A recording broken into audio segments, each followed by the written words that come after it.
우리 앞뒤로 한번 인사를 나누고 오늘 말씀을 나누도록 하겠습니다. 하늘 복을 풍성히 누리세요. 이렇게 한번 인사하겠습니다. 하늘 복을 풍성히 누리세요. 아멘. 무엇보다도 하늘 복이 최고 아니겠습니까? 그죠? 세상의 복은 다 사라지지만 하늘 복은 우리의 생명이 끝나는 날 더 반짝반짝 빛나게 될 것입니다. 여러분들 하늘 복으로 풍성하시길 축원합니다. 우리 지난 수요일 날 예수님이 이제 드디어 십자가에 달리시고 돌아가시면서 다 이루셨다 이렇게 선언하고 돌아가셨다는 사실을 배웠습니다. 근데 여러분, 예수님이 다 선언하셨습니다. 뭘 다 이루셨을까요? 우리의 구원을 다 이루신 거예요. 그러니까 여러분, 구원은 우리가 어떻게 이 구원을 위해서 뭔가를 해야겠다, 이것 자체가 정말 틀린 얘기라는 거예요. 구원은 하나님이 하셨고 예수님이 다 이루신 사실이에요. 그러니까 우리가 교회에서 혹시 이걸 오해하는 사람들이 너무 많은 거예요. 내가 구원을 받기 위해 뭘 해야겠다, 너 그렇게 하면 구원 못 받아, 구원에 합당하려면 이렇게 해야 돼, 이렇게 하는 건 다 거짓이라는 겁니다. 구원은 그냥 예수님이 완성하셨어요. 이걸 믿는 자가 이 구원의 놀라운 은혜를 누리는 겁니다. 그러니까 이것하고 우리가 착각하는 게 있어요. 구원은 주님이 완성하셔서 이 구원을 믿는 자, 예수 그리스도를 믿는 자에게 그냥 주신 거거든요. 그런데 우리가 헷갈리는 게 뭐냐면, 뭔가 해야 된다 생각하는 건 뭐냐면 은혜라는 것입니다. 은혜. 그러니까 구원과 은혜를 우리가 되게 착각을 하는 거예요. 구원은 주께서 이루셨고 이 구원을 위해 우리가 할 일은 아무것도 없어요. 그저 주께서 십자가를 통해 우리에게 이 구원을 허락하셨다, 이 사실을 믿는 자에게 다 허락되는 겁니다. 그런데 은혜는 그렇지 않다는 겁니다. 그래서 이 목사가 제일 안타까운 부분이 그거예요. 은혜는 비처럼 주께서 부어주시지만 그것을 은혜에 누리기에 합당한 그릇이 있을 때 그의 삶에 담겨진다는 겁니다. 그래서 여러분, 하나님은 우리에게 복의 복을 날마다 부어주시고 또 날마다 그 은혜를 넘치도록 허락하시길 원하십니다. 그리고 다 주십니다. 그래서 예수 믿는 사람들이 은혜를 못 누리고 살아간다는 것은 사실 실제적으로는 있을 수 없는 일이에요. 그런데 은혜를 누리지 못하는 이유는 뭐예요? 은혜의 그릇이 마련되지 않은 것입니다. 은혜의 그릇은 뭐죠? 우리 지난 수요일 날 얘기했잖아요. 남자와 여자가 만나서 맨 처음 결혼을 할 때 세 단계를 거친다, 유대인들은. 첫 번째는 뭐냐면 이 남자 여자가 아주 어릴 때 부모들이 약혼을 합니다. 너의 아들과 우리의 딸을 우리 나중에 크면 결혼시키자. 약혼, 이게 첫 번째 단계고, 이제 아무리 약혼을 했더라도 이들이 성장해서 성인이 되었을 때 서로가 상견례를 하고 마음에 들지 않으면 그 약혼은 별로 의미가 없습니다. 그런데 성인이 되어서 서로 만나보고, 저 사람하고 결혼하겠습니다, 네, 나의 아내로 맞이하겠습니다, 이렇게 되면 정혼이 이루어지는 거예요. 정혼이 되면 법적으로 부부입니다. 그러나 이스라엘 백성들은 법적으로 부부가 되었지만 정혼한 사이지만 같이 살지 않고 다시 헤어집니다. 왜 그러냐면 아주 아름다운 결혼 생활을 위해서 각자가 준비를 하는 거예요. 신부는 돌아가서 이제부터 신부 수업을 쌓게 돼 있고, 신랑은 돌아가서 신혼집을 마련하게 되어 있어요. 그래서 떨어진 기간이 딱 정해지지는 않았지만 보통 1년에서 2년 정도 됩니다. 그 사이에 신랑은 열심히 신혼집을 만들고 신부는 이 결혼에 합당한 준비를 해 나가는 것입니다. 그래서 나중에 아버지가 보고 신랑의 이 결혼 신혼집이 다 준비된 걸 보면 아버지가 얘기합니다. 이제 너 신부를 데려와도 되겠다. 그래서 이 날, 주님이 오시는 날은 아들도 모르고 천사도 모르는 거예요. 누구만 아느냐? 이걸 정하신 아버지만 아는 겁니다. 그게 주님의 얘기였거든요. 그래서 데리고 가. 이래서 가는데 이 신부가 신부 수업이 제대로 되지 못하고 신랑 맞을 준비가 안 되면 신랑이 다시 돌아옵니다.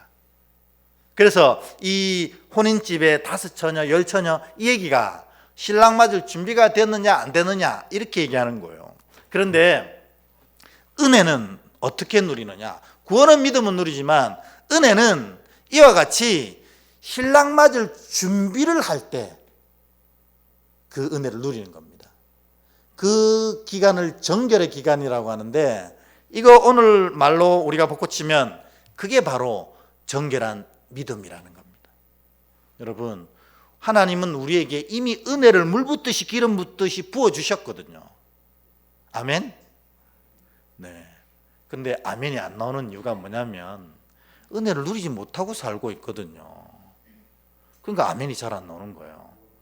기름 붓듯이 물 붓듯이 부어주셨는데 왜 은혜를 못 누리느냐?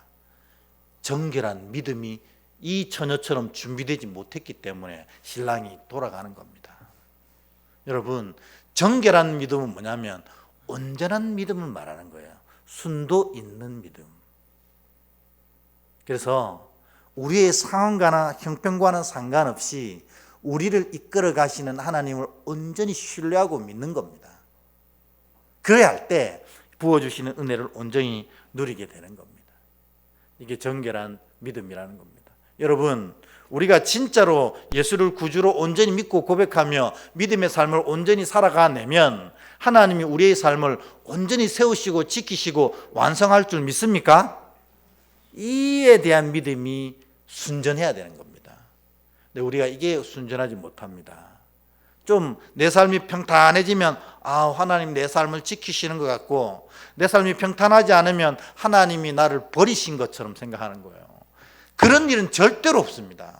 하나님은 매 순간 어제나 오늘이나 영원토록 우리의 삶을 지키시고 인도하시고 이끌어 가시는 분입니다. 근데 내가 느끼지 못하는 것은 내 믿음이 정결하지 못하고 내 믿음이 순전하지 못하기 때문에 그 은혜를 담아내지 못하고 있어서 못 누리는 것뿐이라는 겁니다. 여러분이 이 하나님을 온전히 신뢰하면 하나님께서 만세전부터 계획하셔서 세상에 보내신 여러분의 삶을 하나님의 뜻 가운데 아름답게 완성하실 줄 믿습니다. 그래서 예수 믿으면 다 잘 되는 겁니다. 아멘? 우리가 믿고 고백하면 우리의 모든 질병도 다 사라지게 됩니다. 아멘? 우리의 모든 삶의 어려운 문제 주 예수께 맡기면 우리 기대한 것보다도 더 아름다운 것으로 주님이 회복시킬 줄 믿습니다. 이 믿음이 우리가 이 이루신 은혜를 누리게 하는 비결이라는 겁니다.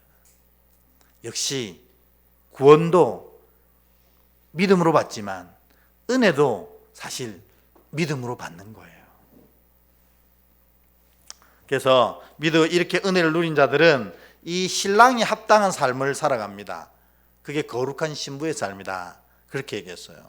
여러분, 부부가 결혼했는데 아내가 이 남편보다 앞집 아저씨가 더 좋고 앞집 아저씨가 더 멋있고 앞집 아저씨랑 계속 밥 먹고 싶고 그러면 되겠어요?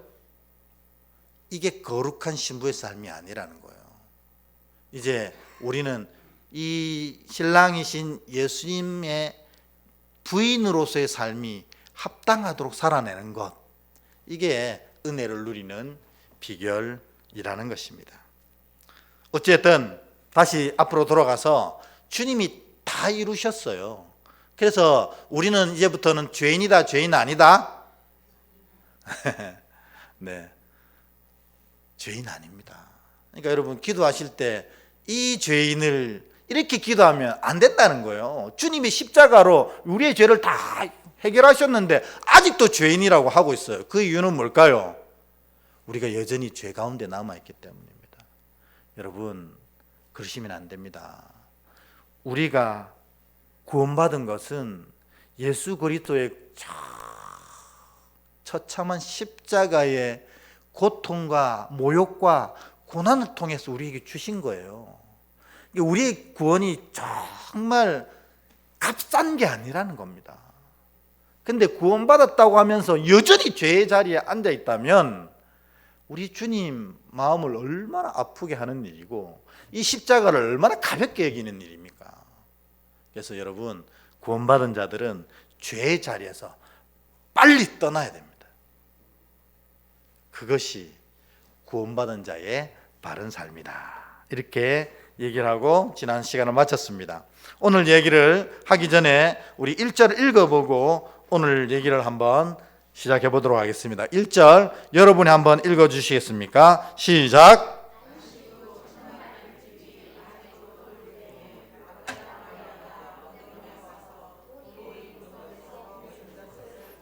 아멘. 주님이 부활하셨습니다. 사실 이 1절이 없으면 우리의 믿음은 아무것도 아닙니다. 왜냐하면 주님이 거짓말하신 거예요. 내가 너희의 모든 죄를 지고 십자가에 지고 사흘 있다가 내가 부활해서 내 모든 얘기가 참이고 내가 사람이 아니라 하나님의 아들이요 하나님이란 사실을 증명하리라고 얘기하셨거든요. 그런데 주님이 이 안식일 날 부활하지 않았으면 우리가 세상에서 제일 불쌍한 자입니다. 왜냐하면 예수님이 거짓말한 거거든요. 그럼 예수님은 신이 아니란 얘기예요. 그럼 예수님이 약속했던 구원도 다 헛것이라는 겁니다.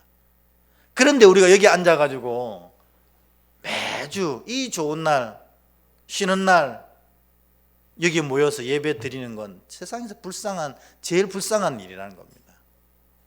제가 예전에 대구에 살 때 우리 사모님 이제 복지관에 일을 했는데 그 복지관 4층, 5층이 이 하나님의 교회 분소가 있었어요. 본교회 말고. 하나님의 교회는 이 가톨릭처럼 지역별로 하나가 있거든요.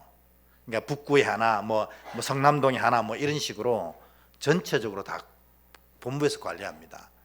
그래서 교회를 마음대로 세울 수 없어요. 그런데 아마 여기 교회를 아마 세워주려고 분소를 하나 차렸는데 분소 규모도 꽤 커요. 2층 큰 빌딩 2층을 통째로 쓰고 있으니까. 근데 이 토요일 되면 하나님의 교회가 예배를 드리잖아요. 예배 드리러 가는 사람들을 이렇게 보면 정말 저렇게 어리석은 이단을 믿을 것처럼 생기지 않았어요. 전부 말끔하게 생겼거든요. 옷도 얼마나 깔끔하게 입고 오는지 몰라요. 그래서 그분들의 직업을 이렇게 살펴보면 다 괜찮아요. 뭐가 괜찮은 직업인지 모르겠지만 하여튼 괜찮아요. 그런데 토요일마다 하나님의 교회니까 맞죠? 냉면 먹다가 돌아가신 분을 섬기려고 모인다는 겁니다. 보면 막 마음이 무너져요. 저렇게 멀쩡한 사람이 냉면 먹다가 돌아가신 분, 그걸 하나님이라고 믿고 섬기고, 그 냉면 먹다가 돌아가셔서 어떻게 했어요? 그 부인이 이제 하나님의 어머니라고 또 나와서 그러고 있어요.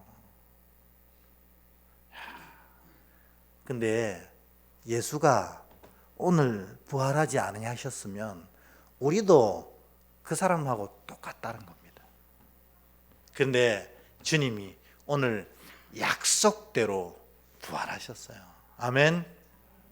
그래서 이 부활이 우리 신앙의 근본적인 근거라는 겁니다. 그러니까 신앙의 첫 번째는 부활신앙입니다.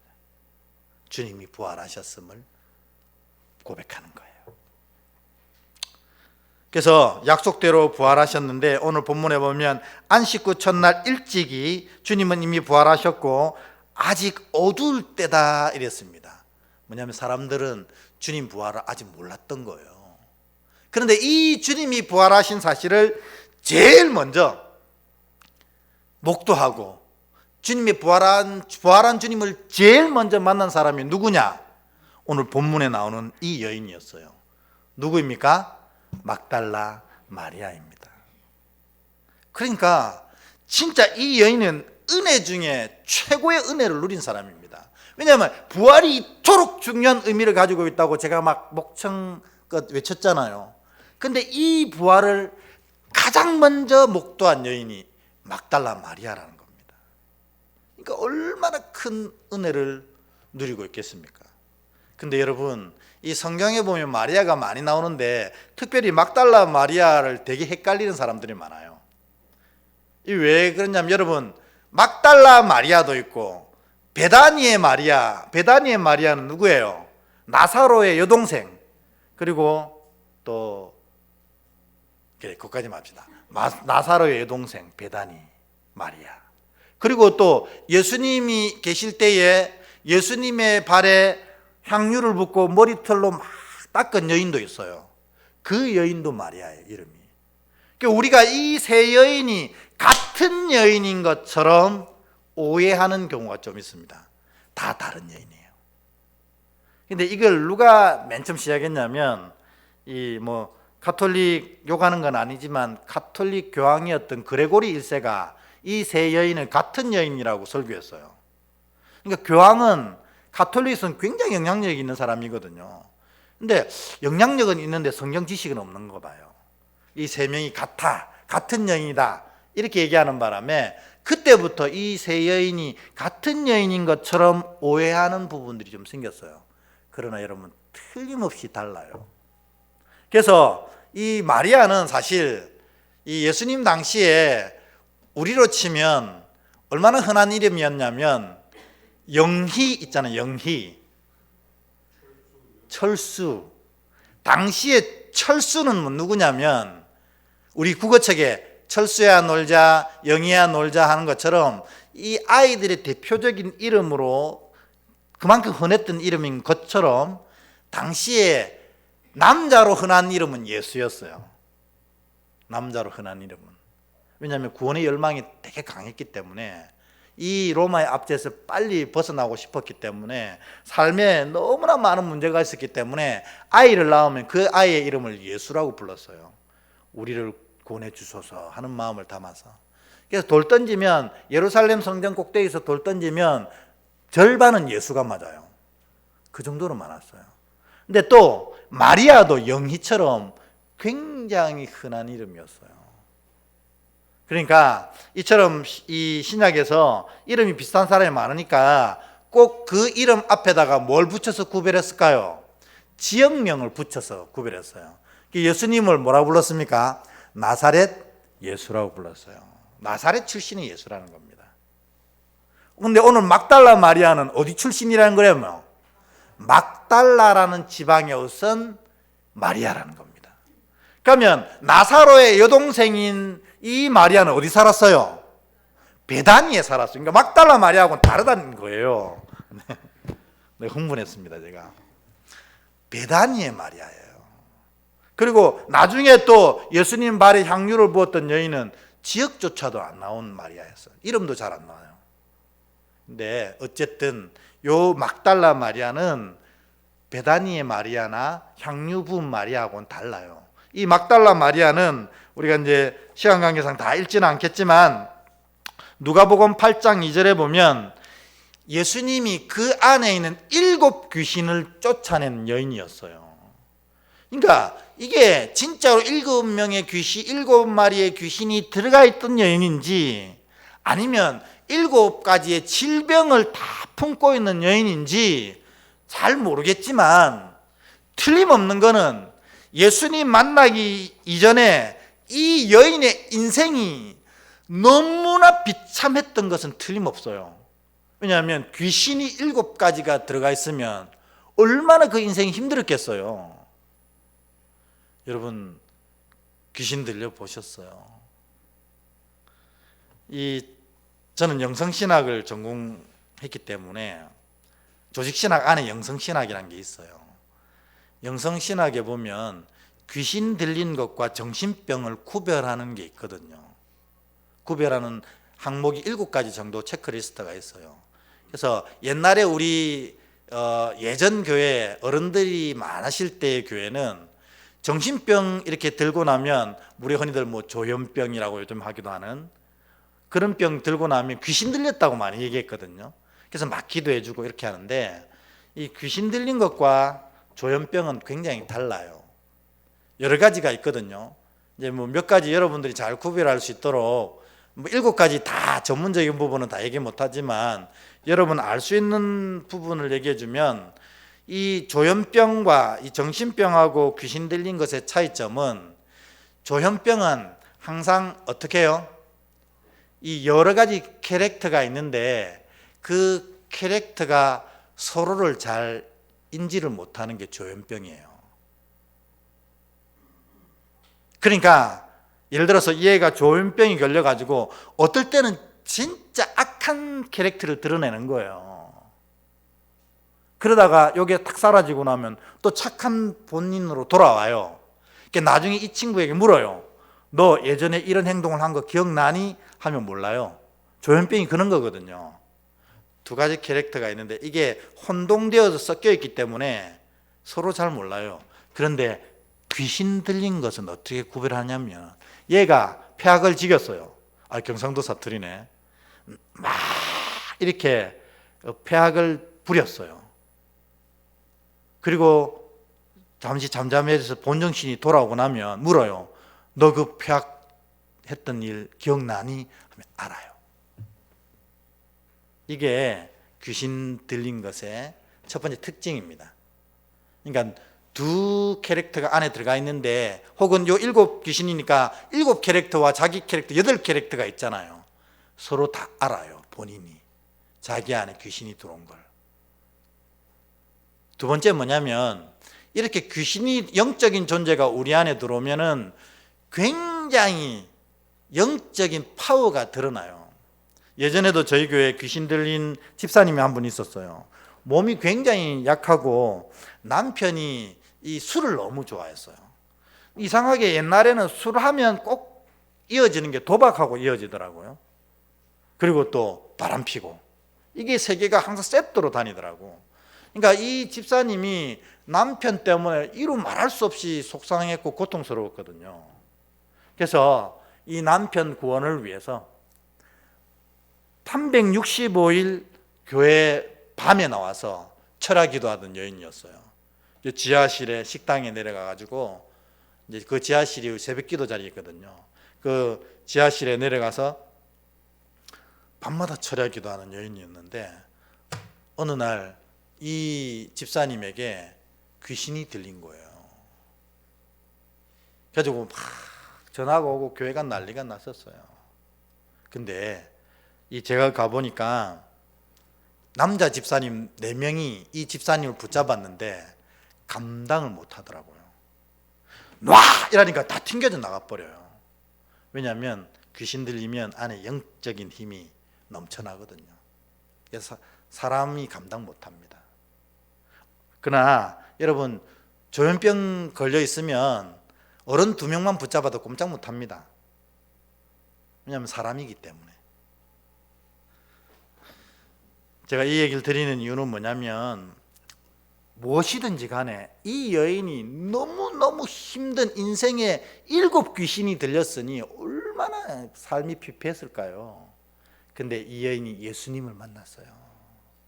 예수님이 그 7 귀신을 다 쫓아내버렸습니다. 여러분도 삶에 여러 가지 문제가 있다면 주님 만나십시오. 주님이 이 7 귀신을 회복시킨 것처럼 여러분의 모든 삶의 문제를 다 회복시켜 주실 줄 믿습니다. 우리 주님 그거 하러 오셨거든요. 우리 구원하시고 우리 삶을 회복시키려고. 그래서 이 여인이 7 귀신이 나오고 나서 너무나 감사한 거예요, 이게. 여러분 감사하겠어요, 안 하겠어요? 인생의 바닥을 기면서 고통 가운데 지내다가 그게 질병이라 하더라도 여러분 7가지 질병이 내 몸 안에 있으면 얼마나 힘들겠어요. 근데 그게 하루아침에 다 사라졌으면 얼마나 감사하겠냐는 겁니다. 우리 사실 배만 아파도 죽는다고 그러는데, 근데 7가지 질병이 있으면 종합병원이잖아요. 근데 그게 병이었다 하더라도 그걸 회복시켜 주셨으니 하루아침에 얼마나 감사할까요? 그래서 요 막달라 마리아는 누가복음 8장에 계속 읽어보면 예수님의 사역을 끝까지 도운 여인이라고 나옵니다.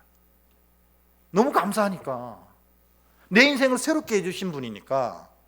그리고 어디까지 도우냐면 예수님이 십자가 지시고 십자가 달리셔서 돌아가실 때까지 그 옆을 지킨 여인이었어요. 그게 마가복음 16장 9절에 보면 나옵니다. 제자들은 다 도망갔습니다. 주님의 제자라고 막 거들먹거리던 것들은 다 도망가 버렸는데 이 여인은 끝까지 주님을 지켰습니다. 그리고 주님의 부활도 맨 처음 목도한 겁니다. 여기서 제가 여러분께 질문을 한 가지 드리려고 합니다. 뭐냐면 어리석은 질문이기도 하고 제가 답을 많이 이미 드렸어요. 이 주님의 이 놀라운 부활의 은혜를 제일 먼저 목도했던 이 막달라 마리아라는 여인이 이 놀라운 은혜, 주님의 부활을 제일 먼저 볼 수밖에 없었던 이유는 뭘까요?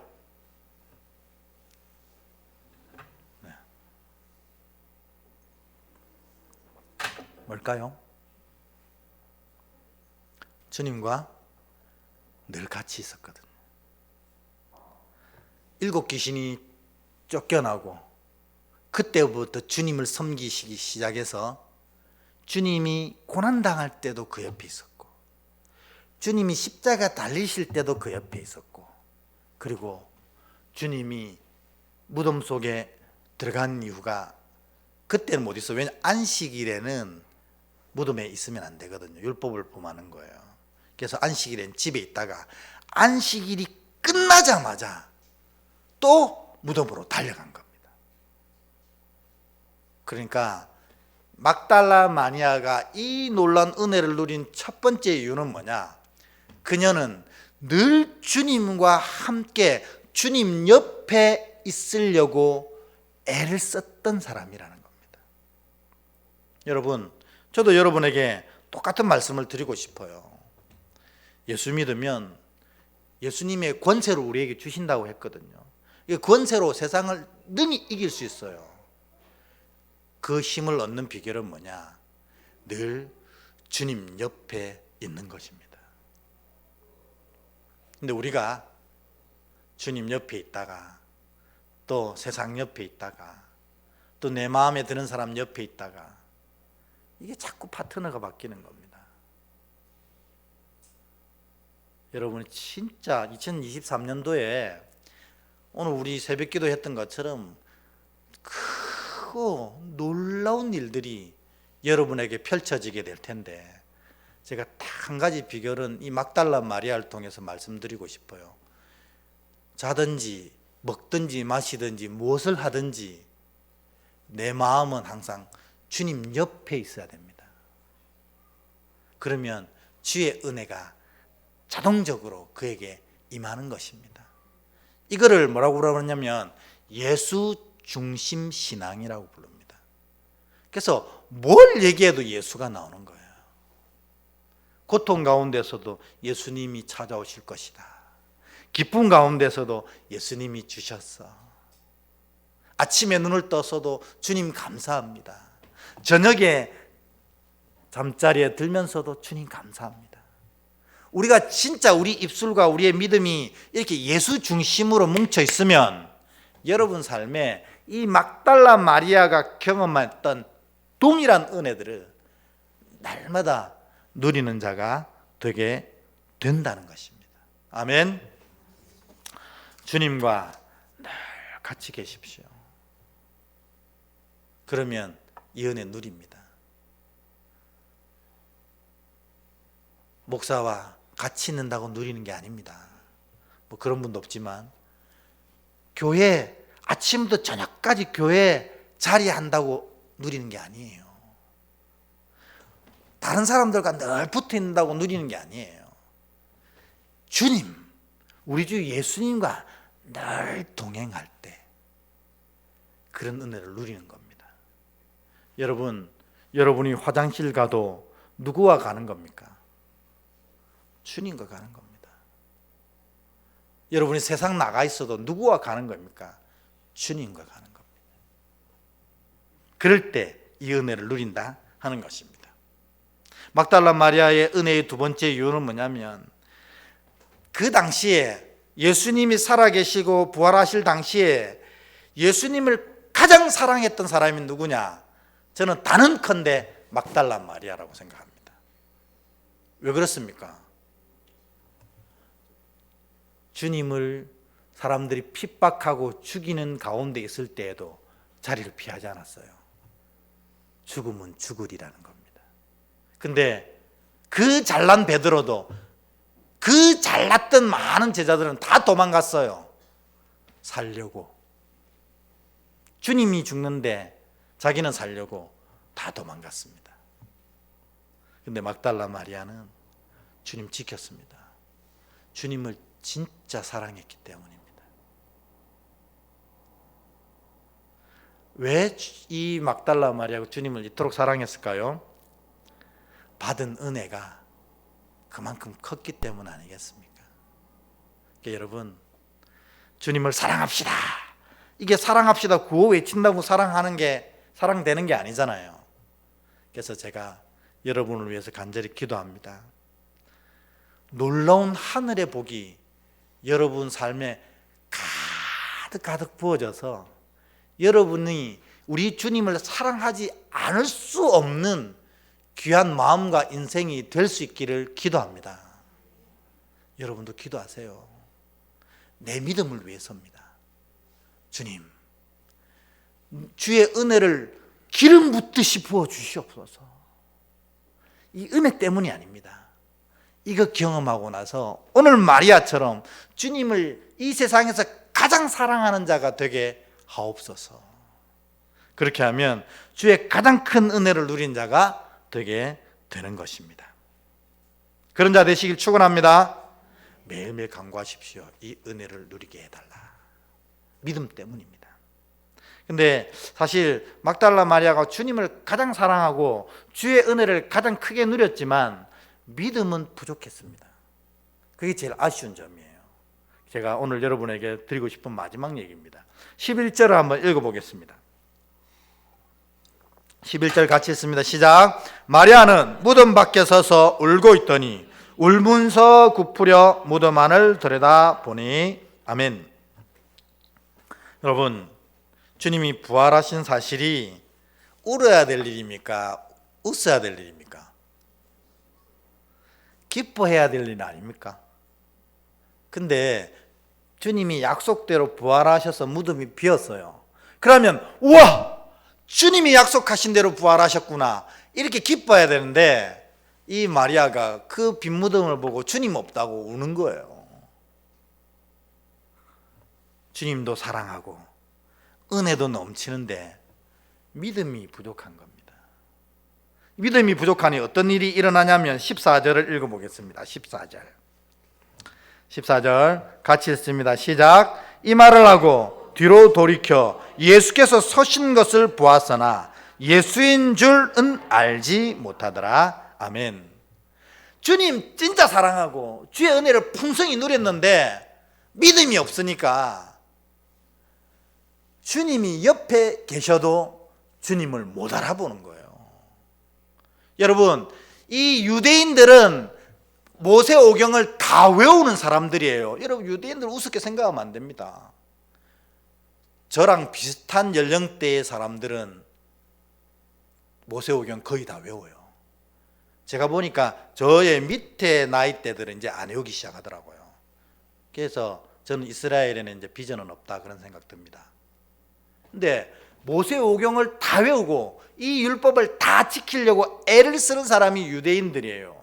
그리고 이 성경대로 메시아가 오신다는 걸 믿고 400년을 메시아를 기다렸던 사람인데 주님이 오셨을 때 이 메시아이신 예수님을 알아봤어요? 못 알아봤어요?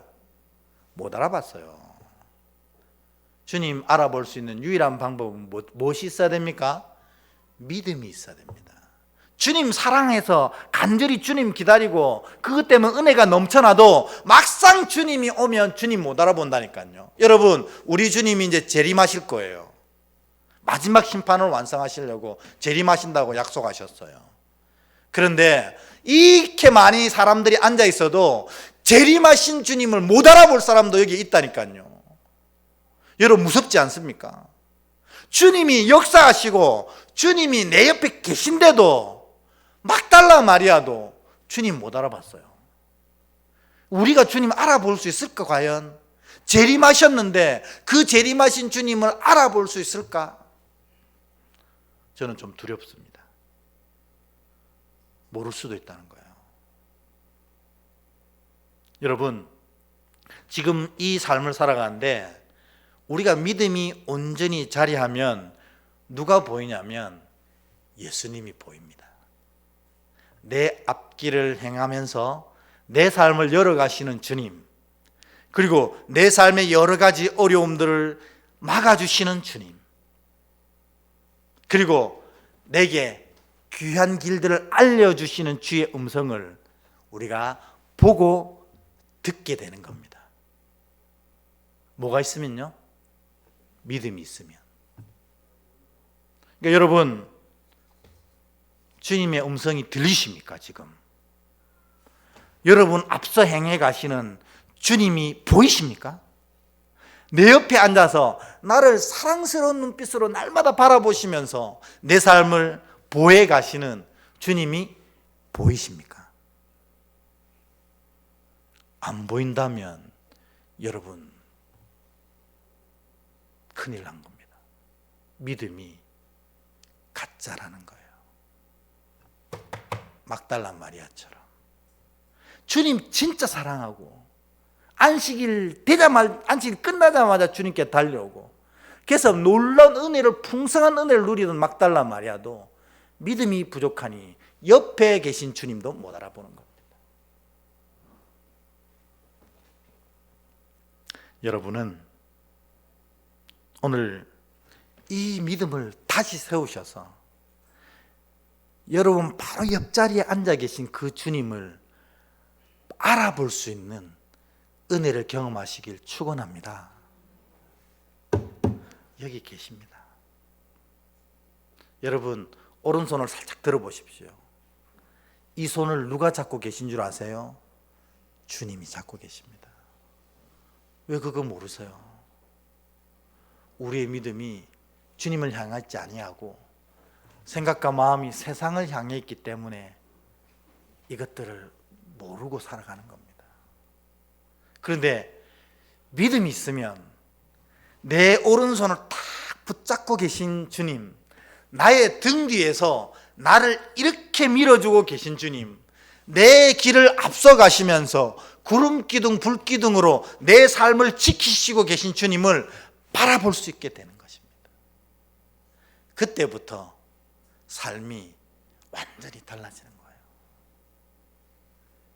이걸 가능하게 하는 것 한 가지입니다. 믿음입니다. 여러분 오늘 이 아침에 기도하실 때에 다른 기도도 많지만 이렇게 기도하십시오. 주님, 내가 믿음이 회복되어서 내 눈이 주님을 보게 하옵소서. 내 오른손 붙잡고 계시고 내 등을 밀어주시고 내 앞서 구름기둥 불기둥으로 내 삶을 이끌어 가시는 그 주님을 볼 수 있는 눈을 허락하옵소서. 이 믿음이 이 안에 가득 채워지는 이 아침 되시기를 주의 이름으로 축원합니다. 아멘. 우리 그런 마음으로 전능하신 나의 주 하나님 찬양하고, 주여 우리가 이런 믿음의 백성 되게 하여 주시옵소서. 우리 함께 기도하는 시간 갖도록 하겠습니다.